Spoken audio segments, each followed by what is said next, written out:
जी आए नूं प्यारे विद्यार्थियों। पंजाब स्टेट एजुकेशन बोर्ड की अंग्रेजी की किताब 8वीं जमात की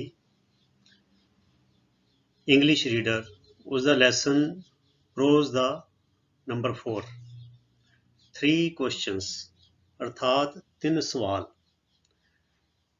उस चैप्टर की रीडिंग ट्रांसलेशन ऑलरेडी हो चुकी है तो हुण उसका टैक्सचुअल कॉम्प्रीहेंशन इस वीडियो में करन जा रहे हाँ। अर्थात जो लैसन पढ़िया है उसकी समझ सानू किन्नी कुई है। अगर कोई लैसन नूं ध्यान नाल सुनिया पढ़िया तो उस विचों जिहड़े सवाल ने वो मतलब कि जो तैयार किए जाणगे तो अगर वो लैसन दा ना पढ़िया सुनिया तो उस सवालों के जवाब बड़े आराम नाल दिते जा सकते हैं। सो आओ हुण उसी टैक्सट के आधार पर जो सवाल ने उन्होंने जवाब देखिए तो तुसी नोटबुक और पेन लै लो। सारे जवाबों नूं तुसी नोट डाउन कर लेना है तो फिर उन्होंने रिवाइज करना है तो बिना देखे आप लिखण का अभ्यास करना है। सो आओ शुरू करिए। Answer each question very briefly. Answer each question मैंने हर एक सवाल का जवाब दवो वेरी ब्रीफली। ब्रीफ हुंदा संखेप ते ब्रीफली मैंने संखेप विच या संखेपता नाल। बड़े संखेप दे विच हर एक सवाल का जवाब दवो, इहदा मतलब हो गया। ठीक है। Question number 1 what were the Kings 3 questions. What were की सिगे दी किंग्स राजे दे। ए एपोस्ट्रोफी का मतलब होंदा है राजे दा, राजे दी, राजे दे। ठीक है। सो दा दे दी जिथे इदा एपोस्ट्रोफी आ जाए ना राजे दे 3 क्वेश्चंस। राजे दे 3 सवाल की सी ए ते पहले पैराग्राफ विच ही जिक्र आ गया। सो असी जवाब लिख दिता है। दी किंग्स 3 क्वेश्चंस वर राजे दे 3 सवाल सी। पहला what is the right time for an action. अर्थात कोई भी काम करन दा सब तो दुरुस्त समा केड़ा है। Who are the right people to listen to. सब तो इंपॉर्टेंट बंदे या सही बंदे मेरे जीवन में किहड़े हैं जिन्हां दी गल सुननी चाहिए है। What is the most important thing to do. सब तो महत्वपूर्ण करने वाला काम केड़ा है या सब तो महत्वपूर्ण चीज़ केड़ी है। ठीक है। सो यह साडा हो गया पहला सवाल। हुण आ गया question number 2 what were the different answers. वख-वख जवाब की सीगे किहदे to the king's first question. राजे दे पहले सवाल दे वख-वख किहड़े जवाब सीगे। सो उन्हें जब सवाल पूछे सीगे है ना तो वख-वख बंदे ने वख-वख जवाब दिते सीगे। सो चैप्टर चों असी वो सारे जवाब एक थां ते इकट्ठे कर लेने। 4 वख-वख जवाब सानू लैसन चों पता लगते हैं जिहड़े कि पहले सवाल दे बंदियां ने वख-वख ने दिते दे सीगे। सो उन्होंने असी इकट्ठा कर लिया। Following were the different answers. हेठ लिखे वख-वख जवाब सीगे to the king's first question. राजे दे पहले सवाल दे विच। ओके पहला की सीगा the king must prepare a time table and follow it strictly. राजे नू एक टाइम टेबल तैयार करना चाहिदा है एंड फॉलो इट स्ट्रिक्टली अते ओदा सख्ती दे नाल पालन करना चाहिदा है या ओते दृढ़ता दे नाल अमल करना चाहिदा है। एक जवाब ते ऐ सीगा। दूजा The king should notice everything and take necessary action at that particular time. ਰਾਜੇ ਨੂੰ ਹਰ ਗੱਲ ਤੇ ਗੌਰ ਕਰਨਾ ਚਾਹੀਦਾ ਹੈ ਅਤੇ take necessary action ਲੋੜੀਂਦਾ ਕਾਰਵਾਈ ਕਰਨੀ ਚਾਹੀਦੀ ਹੈ at that particular time. ਉਸ ਖਾਸ ਮੌਕੇ ਦੇ ਉੱਤੇ ਬਣਦੀ ਲੋੜੀਂਦੀ ਕਾਰਵਾਈ ਕਰਨੀ ਚਾਹੀਦੀ ਹੈ, ਐਕਸ਼ਨ ਲੈਣਾ ਚਾਹੀਦਾ ਹੈ। ਇਹ ਸੀ ਦੂਜਾ ਜਵਾਬ। ਤੇ ਤੀਜੀ ਸਲਾਹ ਹੋਰ ਵੀ ਸੀਗੀ The king should have a council of wise men to tell him the right time for every action. ਰਾਜੇ ਕੋਲ ਇੱਕ ਸਿਆਣੇ ਮਨੁੱਖਾਂ ਦੀ ਸਭਾ ਹੋਣੀ ਚਾਹੀਦੀ ਹੈ to tell him ਉਹਨੂੰ ਦੱਸਣ ਲਈ the right time for every action. ਹਰ ਇੱਕ ਕੰਮ ਦਾ ਢੁਕਵਾਂ ਸਮਾਂ ਦਰੁਸਤ ਸਮਾਂ ਉਹਨੂੰ ਦੱਸਣ ਲਈ ਉਹਦੇ ਕੋਲ ਇੱਕ ਸਿਆਣੇ ਬੰਦਿਆਂ ਦੀ ਸਭਾ ਹੋਣੀ ਚਾਹੀਦੀ ਹੈ। ਐਸੀ ਤੀਸਰਾ ਵੱਖਰਾ ਜਵਾਬ। ਤੇ ਚੌਥਾ The king must have magicians to tell the right time for an action. ਰਾਜੇ ਕੋਲ ਜਾਦੂਗਰ ਹੋਣੇ ਚਾਹੀਦੇ ਹਨ ਜੋ ਉਹਨੂੰ ਦੱਸਣਗੇ ਕਿ ਸਹੀ ਕੰਮ ਦਾ ਸਹੀ ਸਮਾਂ ਕਿਸੇ ਵੀ ਕੰਮ ਦਾ ਸਹੀ ਸਮਾਂ ਕਿਹੜਾ ਹੈ। ਸੋ ਪਿਆਰੇ ਵਿਦਿਆਰਥੀਓ ਇਹ ਸਨ 4 ਜਵਾਬ ਜੋ ਅਸੀਂ ਲੈਸਨ ਵਿੱਚੋਂ ਦੇਖੇ ਨੇ ਜੋ ਰਾਜੇ ਦੇ ਪਹਿਲੇ ਸਵਾਲ ਦੇ ਵਿੱਚ ਵੱਖ-ਵੱਖ ਲੋਕਾਂ ਨੇ ਦਿੱਤੇ ਸੀ। ओके, हुण आ गया question number 3। What different answers did the king get to his second question? ਹੁਣ ਦੇਖੋ ਬੱਚੋ ਇੱਥੇ did ਹੈਗਾ ਨਾ, ਐਵੇਂ ਬਾਰ-ਬਾਰ ਰਿਪੀਟ ਕਰਾਂਗਾ ਗੱਲ ਤਾਂ ਕਿ ਪੱਕੀ ਹੋ ਜਾਏ। ਜਿੱਥੇ do, does, did ਆਵੇ ਉੱਥੇ ਆਂਦੀ ਹੈ ਫਸਟ ਫਾਰਮ, ਪਰ did ਪ੍ਰਤੀਕ ਹੈਗਾ ਭੂਤਕਾਲ ਦੀ। ਸੋ ਜਿਹਦਾ ਜਵਾਬ ਦੇਵਾਂਗੇ ਇਹ get ਦਾ ਬਣ ਜਾਏਗਾ got, ਸੈਕਿੰਡ ਫਾਰਮ ਬਣ ਜਾਏਗੀ। ਹੁਣ ਇਸ ਸੈਂਟੈਂਸ ਦਾ ਮਤਲਬ ਕੀ ਹੋਇਆ? What different answers did the king get to his second question? ਅਰਥਾਤ ਰਾਜੇ ਨੂੰ ਆਪਣੇ ਦੂਜੇ ਸਵਾਲ ਦੇ ਵਜੋਂ ਦੂਜੇ ਸਵਾਲ ਦੇ ਪ੍ਰਤੀਕਰਮ ਵਿੱਚ ਦੂਜੇ ਸਵਾਲ ਦੇ ਜਵਾਬ ਲਈ ਕਿਹੜੇ ਵੱਖ-ਵੱਖ ਆਨਸਰ ਮਿਲੇ, ਕਿਹੜੇ ਵੱਖ-ਵੱਖ ਜਵਾਬ ਮਿਲੇ। ਰਾਜੇ ਨੂੰ ਆਪਣੇ ਦੂਜੇ ਸਵਾਲ ਦੇ ਲਈ ਕਿਹੜੇ ਵੱਖ-ਵੱਖ ਜਵਾਬ ਮਿਲੇ। ਠੀਕ ਹੈ, ਡਿਡ ਗੈਟ ਮੈਨੇ ਕਿਉਂਕਿ ਕੁਐਸਚਨ ਹੈਗਾ ਇਸ ਕਰਕੇ ਆਕਸੀਲਰੀ ਵਰਬ ਡਿਡ, ਡੂ, ਡਜ਼ ਵਗੈਰਾ ਯੂਜ਼ ਕੀਤੀ ਜਾਂਦੀ ਹੈ ਜਦੋਂ ਇੰਟੈਰੋਗੇਟਿਵ ਸੈਂਟੈਂਸ ਹੋਣ, ਪ੍ਰਸ਼ਨਵਾਚਕ ਵਾਕ ਹੋਣ ਜਾਂ ਨਾ ਪੱਖੀ ਨੈਗੇਟਿਵ ਸੈਂਟੈਂਸ ਹੋਣ, ਫਿਰ ਅਸੀਂ ਡਿਡ, ਡਜ਼ ਤੇ ਡੂ ਦੀ ਵਰਤੋਂ ਕਰਦੇ ਹਾਂ ਆਕਸੀਲਰੀ ਵਰਬ ਦੀ। ਠੀਕ ਹੈ, ਸੋ ਇਹ ਦੇਖੋ the king got following different answers to his second question. ਹੁਣ ਲੈਸਨ ਦੇ ਵਿੱਚ ਦੂਜੇ ਸਵਾਲ ਦੇ ਜੋ ਹੈਗੇ ਜਵਾਬ ਉਹ ਸਿਰਫ 2 ਹੀ ਦੱਸੇ ਨੇ। ਸੋ ਅਸੀਂ 2 ਲਿਖਾਂਗੇ। ਪਹਿਲੇ ਸਵਾਲ ਵਿੱਚ 4 ਵੱਖ-ਵੱਖ ਸੀਗੇ ਤੇ ਦੂਜੇ 'ਚ 2 ਵੱਖ-ਵੱਖ ਹੈਗੇ ਨੇ। ਸੋ ਅਸੀਂ 2 ਲਿਖਾਂਗੇ ਕਿਉਂਕਿ ਕੰਪਰੀਹੈਂਸ਼ਨ ਹੈ। ਅਸੀਂ ਆਪਣੇ ਵੱਲੋਂ ਕੋਈ ਗੱਲ ਨਹੀਂ ਲਿਖਣੀ, ਜਿਹੜੀ ਗੱਲ ਸਬਕ ਵਿੱਚ ਟੈਕਸਟ ਵਿੱਚ ਦੱਸੀ ਗਈ ਹੈ ਅਸੀਂ ਉਹੀ ਦੱਸਣੀ ਹੈ। ਠੀਕ ਹੈ, ਸੋ ਪਹਿਲਾ ਹੈਗਾ the king should listen to his advisers. ਪਹਿਲੇ ਤਾਂ ਇਹ ਕਿਹਾ ਸੀ ਕਿ ਰਾਜੇ ਨੂੰ ਆਪਣੇ ਜਿਹੜੇ ਐਡਵਾਈਜ਼ਰ ਨੇ, ਉਹਦੇ ਸਲਾਹਕਾਰ ਨੇ, ਉਹ ਸਭ ਤੋਂ ਮਹੱਤਵਪੂਰਨ ਬੰਦੇ ਨੇ, ਉਹਨਾਂ ਦੀ ਗੱਲ ਸੁਣਨੀ ਚਾਹੀਦੀ ਹੈ। ਤੇ ਦੂਜੇ ਕਿਸੇ ਨੇ ਕਿਹਾ ਸੀਗਾ the king should consider his soldiers to be the most important for him. ਰਾਜੇ ਨੂੰ ਆਪਣਾ ਸਾਰਾ ਧਿਆਨ ਤਵੱਜੋ ਜਿਹੜੇ ਉਹਦੇ ਫੌਜੀ ਨੇ, ਉਹਦਾ ਸੈਨਾਪਤੀ ਕਹ ਲਓ ਜਾਂ ਉਹਦਾ ਚੀਫ ਕਹ ਲਓ ਆਰਮੀ ਦਾ, ਉਹਦੇ ਵੱਲ ਧਿਆਨ ਦੇਣਾ ਚਾਹੀਦਾ ਹੈ, ਉਹਨਾਂ ਦੀ ਗੱਲ ਸੁਣਨੀ ਚਾਹੀਦੀ ਹੈ। ਸੋ ਇਹ ਸਨ 2 ਵੱਖਰੇ ਜਵਾਬ ਦੂਜੇ ਸਵਾਲ ਦੇ। Okay, question number 4। What different answers were offered for his third question? ਉਹਦੇ ਤੀਜੇ ਸਵਾਲ ਦੇ ਵਾਸਤੇ ਕਿਹੜੇ ਵੱਖ-ਵੱਖ ਜਵਾਬ ਆਫਰ ਕੀਤੇ ਗਏ, ਦਿੱਤੇ ਗਏ। ਠੀਕ ਹੈ, ਹੁਣ ਦੇਖੋ following different answers were offered, ਹੇਠ ਲਿਖੇ ਵੱਖ-ਵੱਖ ਜਵਾਬ ਦਿੱਤੇ ਗਏ ਉਹਦੇ ਤੀਜੇ ਜਵਾਬ ਦੇ ਵਿੱਚ, ਤੀਜੇ ਸਵਾਲ ਦੇ ਵਿੱਚ। ਠੀਕ ਹੈ, ਪਹਿਲਾ ਸੀ ਦੀ ਮੋਸਟ ਇੰਪੋਰਟੈਂਟ ਥਿੰਗ ਵਾਜ਼ ਸਾਇੰਸ। ਕਿਸੇ ਨੇ ਕਿਹਾ ਕਿ ਸਭ ਤੋਂ ਮਹੱਤਵਪੂਰਨ ਜਿਹੜੀ ਗੱਲ ਹੈ, ਚੀਜ਼ ਹੈ, ਉਹ ਵਿਗਿਆਨ ਹੈ। ਫਿਰ ਦੂਜੇ ਨੇ ਕਿਹਾ ਦੀ ਮੋਸਟ ਇੰਪੋਰਟੈਂਟ ਥਿੰਗ ਵਾਜ਼ ਵਾਰਫੇਅਰ।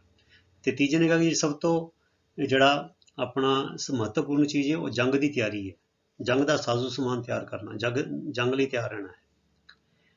ਦੀ ਮੋਸਟ ਇੰਪੋਰਟੈਂਟ ਥਿੰਗ ਵਾਜ਼ ਰਿਲੀਜੀਅਸ ਵਰਸ਼ਿਪ। ਤੀਸਰੇ ਨੇ ਕਿਹਾ ਕਿ ਧਰਮਿਕ ਕਰਮਕਾਂਡ, ਪੂਜਾ, ਹਵਨ ਵਗੈਰਾ ਇੱਦਾਂ ਦੇ ਕੰਮ ਜਿਹੜੇ ਕਰਨੇ ਉਹ ਸਭ ਤੋਂ ਮਹੱਤਵਪੂਰਨ ਹਨ।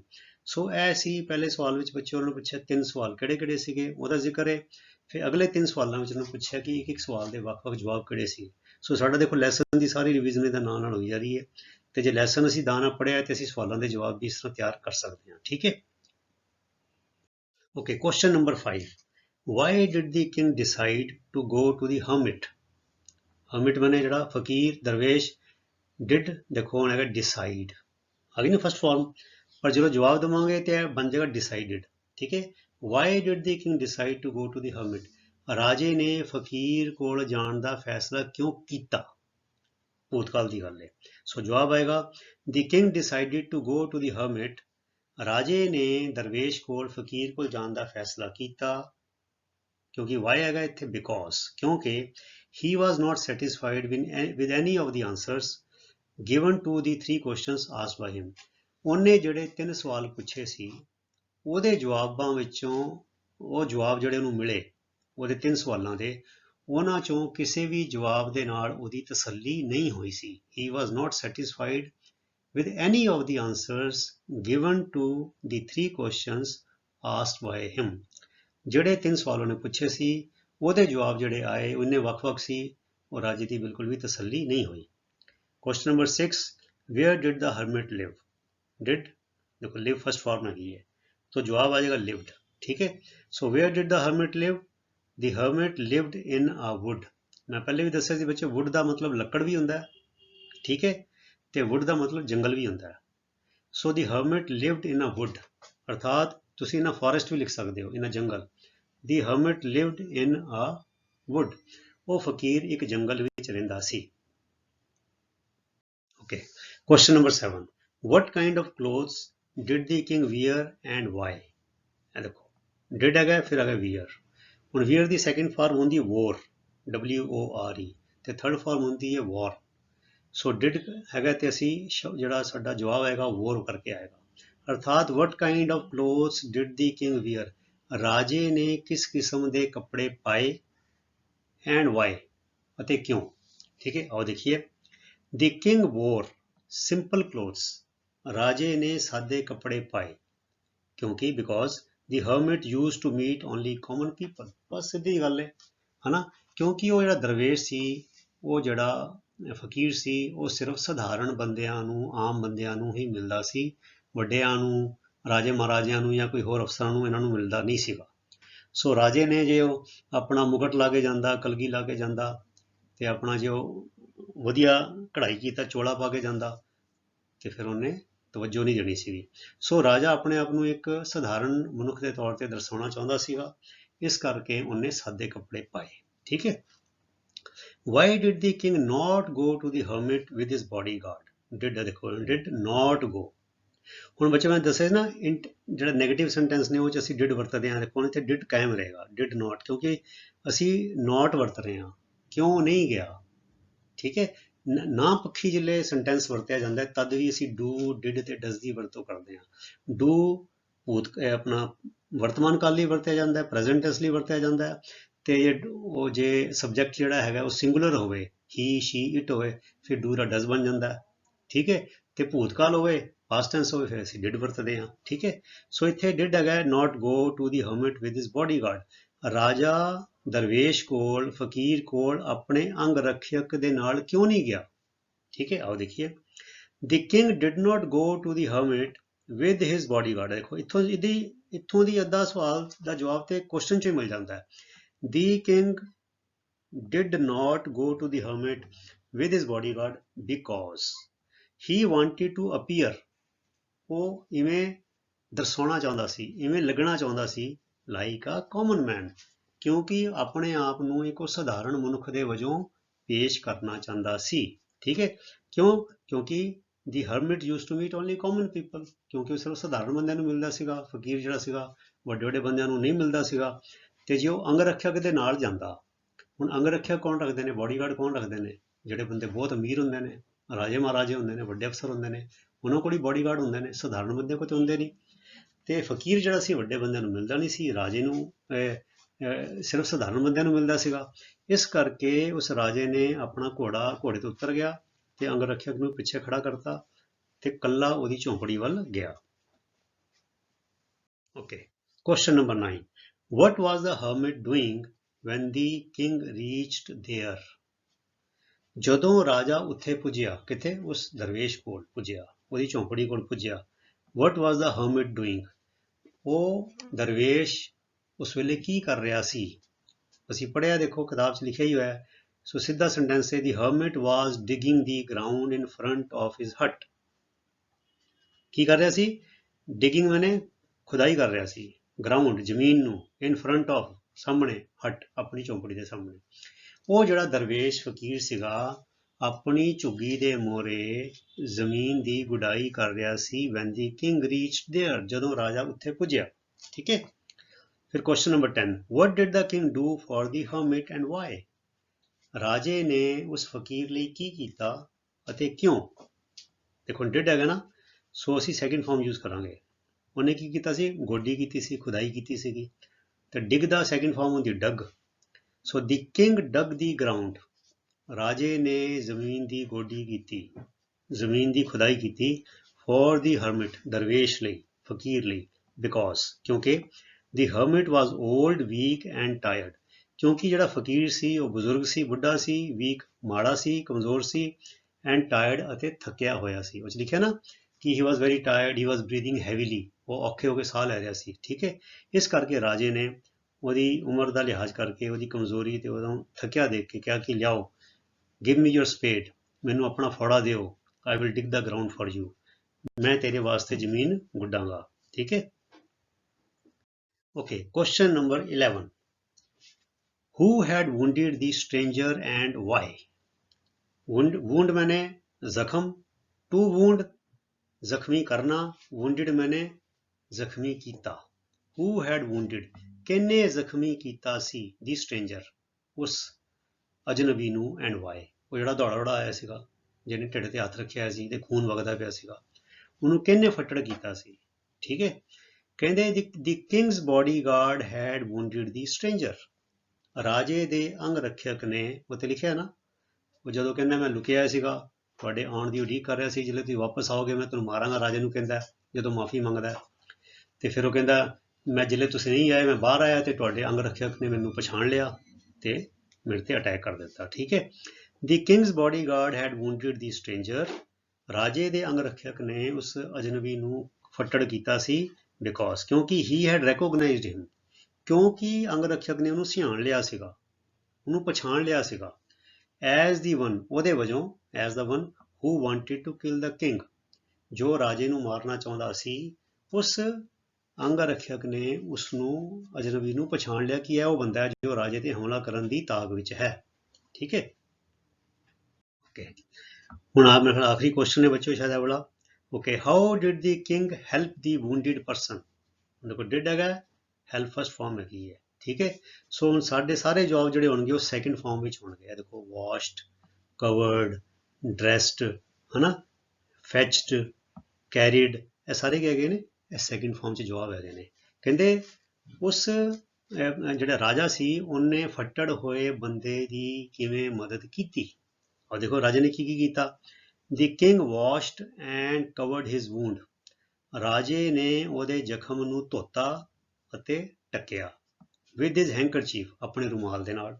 ਫਿਰ ਉਹਨੇ ਕੀ ਕੀਤਾ, dressed the wound repeatedly to stop the bleeding, ਉਹਨੇ ਬਾਰ-ਬਾਰ ਇੱਕ ਇੱਕ ਕਰਕੇ ਪੱਟੀ, ਖੂਨ ਰੁਕਦਾ ਨਹੀਂ ਪਿਆ ਸੀਗਾ, ਪੱਟੀ ਖੂਨ ਨਾਲ ਭਿੱਜ ਜਾਂਦੀ ਸੀ, ਦੂਜੀ ਪੱਟੀ, ਫਿਰ ਦੂਜੀ ਪੱਟੀ, ਤੇ ਉਹ ਇੱਦਾਂ ਕਰ ਕਰਕੇ ਧੋਂਦਾ ਰਿਹਾ ਤੇ ਸਾਫ਼ ਕਰਦਾ ਰਿਹਾ। ਤੇ ਡਰੈਸਡ ਦੀ ਵੂੰਡ ਰਿਪੀਟਡਲੀ, ਉਹਨੇ ਬਾਰ-ਬਾਰ ਉਹਦੇ ਜ਼ਖਮ ਦੀ ਪੱਟੀ ਕੀਤੀ, ਟੂ ਸਟਾਪ ਦੀ ਬਲੀਡਿੰਗ, ਖੂਨ ਨੂੰ ਵਗਣੋਂ ਰੋਕਣ ਲਈ। ਐਂਡ ਫੈਚਡ ਹਿਮ, ਫੈਚ ਹੁੰਦਾ ਬੱਚੋ ਲੈ ਕੇ ਆਣਾ, ਫੈਚਡ ਹਿਮ ਫਰੈਸ਼ ਵਾਟਰ, ਉਹਦੇ ਲਈ ਤਾਜ਼ਾ ਪਾਣੀ ਪੀਣ ਲਈ ਲੈ ਕੇ ਆਂਦਾ। ਫਿਰ ਕਹਿੰਦੇ ਹੀ ਦੈਨ, ਉਹਨੇ ਫਿਰ ਕੀ ਕੀਤਾ, along with the hermit, ਉਹਨੇ ਉਸ ਫਕੀਰ ਦੇ ਨਾਲ ਮਿਲ ਕੇ, carried him, ਉਹਨੂੰ ਚੱਕਿਆ, into the hut, ਝੌਂਪੜੀ 'ਚ ਲੈ ਕੇ ਗਿਆ, and laid him on the bed, ਅਤੇ ਉਹਨੂੰ ਬੈੱਡ ਦੇ ਉੱਤੇ ਲੰਮੇ ਪਾ ਦਿੱਤਾ। ਇਹ ਸਭ ਕੰਮ ਉਹਨੇ ਕੀਤਾ ਸੀਗਾ, wounded। ਬਾਅਦ 'ਚ ਉਹਨੇ ਹੋਰ ਕੰਮ ਵੀ ਕੀਤਾ, ਪਰ ਉਹ ਮੈਨੂੰ ਲੱਗਦਾ ਹੈ ਇਸ ਸਵਾਲ ਦੇ ਜਵਾਬ ਦੇ ਨਾਲ ਰਲਿਆ ਨਹੀਂ ਹੈਗਾ। ਉਹਨੇ ਕਿਹਾ ਸੀ ਕਿ ਮੈਂ ਆਪਣਾ ਵੈਦ ਜਿਹੜਾ ਹੈਗਾ ਤੇਰੇ ਪੂਰੇ ਇਲਾਜ ਲਈ ਉਹਦਾ ਬੰਦੋਬਸਤ ਕਰਾਂਗਾ, ਤੇਰੀ ਪ੍ਰਾਪਰਟੀ ਜਿਹੜੀ ਹੈ ਵਾਪਸ ਕਰ ਦਾਂਗਾ ਤੇ ਤੈਨੂੰ ਮਾਫ ਕਰ ਦਿੱਤਾ, ਹਨਾ। ਉਹ ਗੱਲ ਵੂੰਡਡ ਦੇ ਨਾਲ, ਜ਼ਖਮ ਦੇ ਨਾਲ ਨਹੀਂ ਜੁੜੀ ਹੋਈ, ਉਹ ਬਾਅਦ ਦੀ ਗੱਲ ਹੈਗੀ ਹੈ। ਸੋ ਇਹਦਾ ਜਵਾਬ ਇੰਨਾ ਕਾਫੀ ਹੈਗਾ, ਕਿਉਂਕਿ ਅਸੀਂ ਜਵਾਬ ਬਰੀਫ ਵਿੱਚ ਦੇਣਾ, ਸੰਖੇਪ ਵਿੱਚ ਦੇਣਾ, ਵਿਸਥਾਰ ਵਿੱਚ ਨਹੀਂ ਦੇਣਾ। ਸੋ ਇਹ ਤਿੰਨ ਗੱਲਾਂ ਬੱਚੇ ਬੜੇ ਆਰਾਮ ਨਾਲ ਤੁਸੀਂ ਯਾਦ ਰੱਖ ਸਕਦੇ ਹੋ। ਉਹਨੇ ਉਸਨੂੰ ਜ਼ਖਮ ਨੂੰ ਧੋਤਾ, ਢੱਕਿਆ ਪਹਿਲੇ ਉਹਦੇ ਆਪਣੇ ਰੁਮਾਲ ਦੇ ਨਾਲ, ਫਿਰ ਉਹਨੇ ਬਾਰ-ਬਾਰ ਪੱਟੀ ਕੀਤੀ, ਉਹਨੂੰ ਉਹਦਾ ਖੂਨ ਰੋਕਿਆ, ਫਿਰ ਉਹਨੂੰ ਪਾਣੀ ਪਿਲਾਉਣ ਨੂੰ ਦਿੱਤਾ, ਫਿਰ ਉਹਨੂੰ ਚੱਕ ਕੇ ਲੈ ਕੇ ਗਿਆ ਝੌਂਪੜੀ ਵਿੱਚ ਤੇ ਉਹਨੂੰ ਬੈੱਡ ਦੇ ਉੱਤੇ ਆਰਾਮ ਕਰਨ ਲਈ ਪਾ ਦਿੱਤਾ। ਸੋ ਪਿਆਰੇ ਵਿਦਿਆਰਥੀਓ, ਇਹ ਸਨ ਤੁਹਾਡੇ 12 ਕੁਐਸਚਨ ਟੈਕਸਚੁਅਲ ਕੰਪਰੀਹੈਂਸ਼ਨ ਦੇ। ਸੋ ਤੁਸੀਂ ਇਸੇ ਤਰ੍ਹਾਂ ਡਟ ਕੇ ਮਿਹਨਤ ਦੇ ਨਾਲ, ਲਗਨ ਦੇ ਨਾਲ ਤੇ ਆਪਣਾ ਨੇਮ ਦੇ ਨਾਲ ਆਪਣੀ ਪੜ੍ਹਾਈ ਕਰਦੇ ਰਹੋ, ਅੱਗੇ ਵਧਦੇ ਰਹੋ ਤੇ ਪਰਮਾਤਮਾ ਤੁਹਾਡੇ ਅੰਗ ਸੰਗ ਹੋਵੇ, ਤੁਹਾਨੂੰ ਖੂਬ ਤਰੱਕੀਆਂ ਬਖਸ਼ੇ। ਅਗਲੇ ਵੀਡੀਓ ਤੱਕ ਲਈ ਗੁੱਡ ਬਾਏ। ਤੁਹਾਡਾ ਸਾਰਿਆਂ ਦਾ ਬਹੁਤ ਬਹੁਤ ਧੰਨਵਾਦ। ਰੱਬ ਰਾਖਾ। Thank you very much.